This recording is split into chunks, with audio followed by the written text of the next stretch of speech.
Hey guys, welcome back. This is our Monday video lecture for week 3. The title of today's video lecture is The World Turns Radical. So let's go ahead and jump right into it. All right. So, Germany rises from the ashes. By violating the Treaty of Versailles, Hitler boosted his domestic popularity. Germans resented paying the war reparations that the treaty required. Now, the Treaty of Versailles is the bridge upon which you can connect World War I in World War II. Now, yes, Germany was blamed for the First World War in the Treaty of Versailles, and they are required to pay war reparations, which leads to immense amount of economic discomfort in Germany. But it's not just Germany who's upset with the treaty. That's what we're going to be talking about today. Okay? Moving on to the next slide. The Bolshevik Revolution and the formation of the USSR. The Russian Revolution, which overthrew Tsar Nicholas II, happened in 1917. Again, that's during the First World War. Russia was fighting in the First World War, but had to withdraw due to the Civil War at home between the Red Army and the White Army. In 1922, the communists formed what was known as the Union of Soviet Socialist Republics, or the USSR. Okay, next slide. Stalin rises to power. After Lenin's death in 1924, Joseph Stalin would work his way really into the center of the Communist Party, trying to consolidate power as much as he could. He would create something known as a totalitarian dictatorship. Now, totalitarianism is a system in which the government completely controls all aspects of the society and the economy. Keep this in mind when we talk more about the Soviet Union during the Cold War. Many of these concepts that are really created during this time period are going to lead to the Soviet Union downfall in the late 80s. Okay. Now, in 1928, when Stalin had really began to entrench himself in the seat of power, he established something that he called the 5-year plan. Now, this plan called for seizing private land from farmers and forcing them to relocate onto huge collective farms. The idea was to nationalize farming, right? To provide food for all people within the country. The idea seems simple enough. It seems like something that might work, right? Getting food to all of your people sounds like a good idea. The problem is that Joseph Stalin chose profits over people. All right, so go ahead and move on to the next slide. To make matters worse, Joseph Stalin sold the food from these collective farms to nations across the world for a profit. He could sell it to other countries for more than he could sell it to his own people. So, yes, it made the government money, but it also cost thousands of people their lives. They literally died of starvation. Okay, this was a major problem for Joseph Stalin and his regime. Now, as we move on to the next slide, we're going to talk about something known as the Great Purge. This quote alone sums up really what you need to know about Joseph Stalin. Death is the solution to all problems. No man, no problem. Stalin employed brutal methods to strengthen his control of the Communist Party. In 1934, he began to purge party officials by ordering their arrest, trials, and executions. Now, when we think of a trial today, we think of, someone is accused of a crime, they have representation in court, evidence is presented, right? And then a verdict and eventual sentencing take place. That's not what these trials were. If you were tapped by the Communist Party as a potential political dissident, as someone who did not want to follow communist rules, they simply had you killed. By 1936, the Soviet secret police were rounding up and killing enormous numbers of not only party officials, but military officers as well, industrial managers, anyone, really, virtually anyone that spoke ill of communism and or Joseph Stalin would have been caught up in the Great Purge. Now, this Great Purge would claim millions of lives.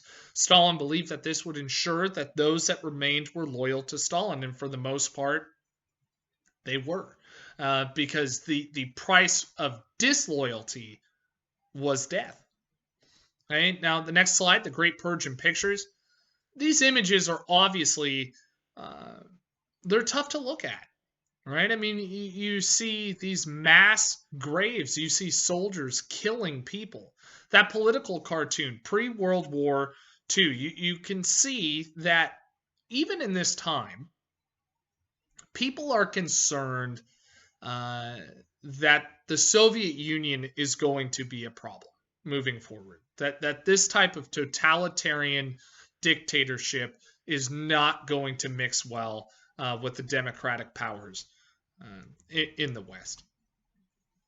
Okay, so moving on to the next slide, Italy and Mussolini. Italy was plagued with problems after the First World War, like virtually every other country. Inflation, labor strikes damaged the Italian economy, while communists threatened to overtake the democratic government. Italians were also offended by the Versailles Treaty. Italy felt like they were entitled to much of the land that was the Austro-Hungarian Empire. The Austro-Hungarian Empire is gone now. They felt like much of that should have been given to Italy. It was not given to them. Benito Mussolini, who was a veteran of the war, took advantage of Italy's tumultuous conditions. This should sound a lot like Adolf Hitler. Italy is going through a crisis, so they turn to a leader they don't fully understand. Okay, and in 1919, Mussolini founded the first fascist political movement. We think of Hitler as being the premier fascist. He wasn't. The fascist movement starts with Benito Mussolini in 1919. Now, some of the slogans he liked to use were believe, obey, fight. Okay? Another one he used, a minute on the battlefield is worth a lifetime of peace. Fascism often arises during periods of crisis. Post-World War I was as large of a crisis as you can imagine. The world's economy had collapsed. The systems that we relied on for stability were simply gone. Now, what did Mussolini promise that brought people onto his side? Well, he promised to revive the era of glory for Italy. That era for Italy, of course, was ancient Rome. Now, ancient Rome became powerful because of its military conquest. So you have a violent ideology that's looking to replicate ancient glories through military conquest. You can see this is not going to be a peaceful regime. And our next slide explains that very well. The black shirts were groups of young men who traveled with Mussolini wherever he went. And as Mussolini would give speeches, anyone who spoke ill of Mussolini would either be removed from the rally, they would be beaten, sometimes even worse. Okay. Next slide. So Mussolini rises to power. We think so often that these evil leaders, that they seize power, that they take power. Not the case. Not the case with Mussolini, not the case with Adolf Hitler.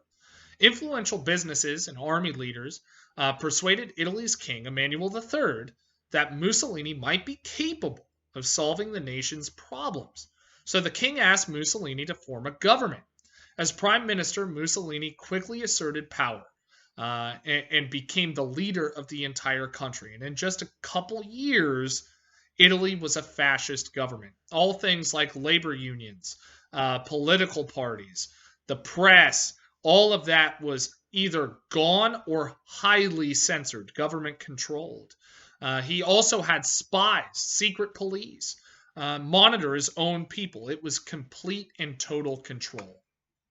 So in many ways, as we move on to the next slide, what Mussolini is trying to do, he's trying to channel those ancient Roman dictators, right? Now, like ancient Rome, Mussolini sought glory through military conquest. And that picture we have right there, that's a really great picture of Benito Mussolini and then the statue of Julius Caesar, right? You can kind of see ancient Rome and modern Italy both aiming at the same thing, glory through military conquest. All right, now moving on. Fascism in Germany. Fascism arose in Germany, again, for similar reasons. Germany was in crisis, much more so than Italy, as Germany was expected to pay back war reparations to every single country. Now, in 1919, Hitler would join a small political party located in Bavaria. This political party would grow and it would become known as the Nazi Party. Okay, now what is Nazism? What do Nazis believe? Well, Nazis believed that Germans and other Nordic people, Hitler referred to them as Aryans, were not only physically superior, but that they were morally superior. Nazis wanted to purify Germany by removing other races, all other races, but specifically the Jews. Okay, next slide. Adolf Hitler and Mein Kampf. Hitler would write a book, again, by the title Mein Kampf, which means my struggle. He would write this book while he was in prison in 1924. He'd actually tried to overthrow the Bavarian government. A one-year prison sentence seems pretty light for an attempted coup, but that's all he was given. Lebensraum. In Mein Kampf, Hitler talked about the concept of Lebensraum, or living space. Hitler believed that the Germanic people, or Aryan people rather, not only do they need to expand their borders, but they need to practice, in essence, what is population replacement. That not only once they move into these areas, they need to have massive families, right? In other words, they need to Germanize the world. This is an aspect of fascism that Italy does not share with Germany. However, the Japanese are going to fall in line with Hitler very much when it comes to these ideas. Okay, next slide. Jews become the scapegoat. Germany's economic depression enabled Hitler to spread his ideas. All right, the country's parliamentary government could not cope with the crisis, so hungry and unemployed Germans began looking for a leader who could save the nation from ruin. Hitler addressed large crowds at Nazi rallies, blaming the Jews for nearly everything. Everything from the loss of World War I, right, to the reason their economy is in shambles. It's all the Jews' fault. Now, the reality is, Germany did not lose the First World War because Jewish bankers didn't back the army. They didn't lose the war because the economy was held up by Jews. They lost the war because they were overrun by the West and the Allies' military superiority. That's hard to admit. It's much easier to say that it's all the Jews' fault, and if we got rid of the Jews, then everything would be fine, right? We are not the reason for the problem. They are.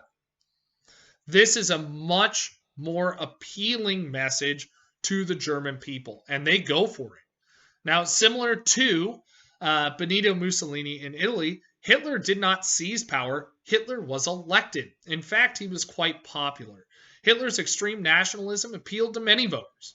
And in 1932, the Nazi Party won more seats in parliament than any other political party. Now, the political party with the majority of seats gets to appoint the chancellor or prime minister.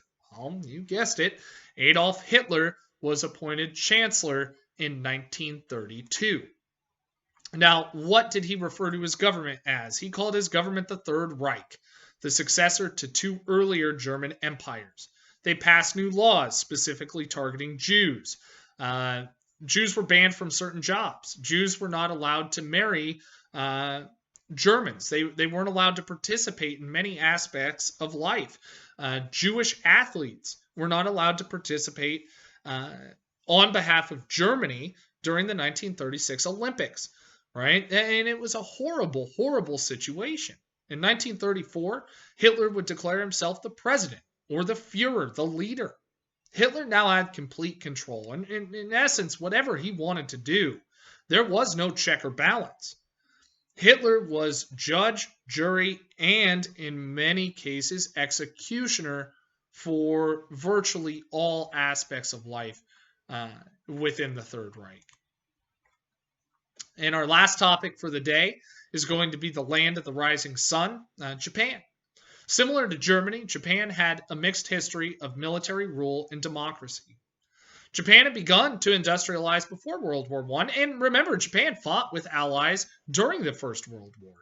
Japan had adopted a less aggressive strategy after the war, and really wanted to see the League of Nations grow and prosper. They aren't going to stick with it, however, and the League of Nations, which really was quite toothless, falls apart, and it's not able to hold these nations together. Well, when the economic depression spreads not only to Europe, but to the Far East as well, people begin to grasp for whatever they can hold on to try and maintain stability. Well, Japan had had a long-standing militaristic history. So it's not surprising that when times became very difficult economically, they turned towards militarism again. If you know anything about Japanese history, I'm sure you've heard of the samurai. Now, moving on to the next slide, another aspect that Japan was quite similar to Germany with was the idea of living space. Japan, being an island nation, did not have access to the natural resources that it would need to expand rapidly. So they needed to gain territory, right? They needed a Lebensraum or living space of their own to gather these raw materials. So again, the Japanese have a very, very homogeneous culture, right? Because they are on an island. Nearly everyone in Japan at that time was Japanese for the most part. That's what Germany wants to do in Germany.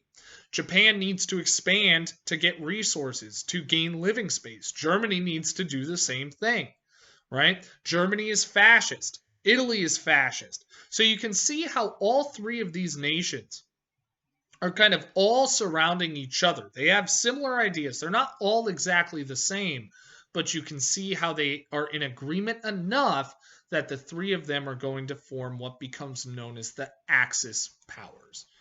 Okay, and our last slide for the day, Tojo takes control. Some nationalists joined with a group of army officers in order to overthrow the civilian government. Right? Now, they would plunge head on into this situation in 1941 when General Hideki Tojo became the prime minister, replacing a civilian leader. Hideki Tojo is the individual responsible for the attack on Pearl Harbor. Okay, so we're going to talk much more about this as we go throughout the week. I hope you guys are well. I miss you very much. I hope I get to see you soon. Please stay safe, wash those hands, and be well, guys. I look forward to seeing you soon. Bye.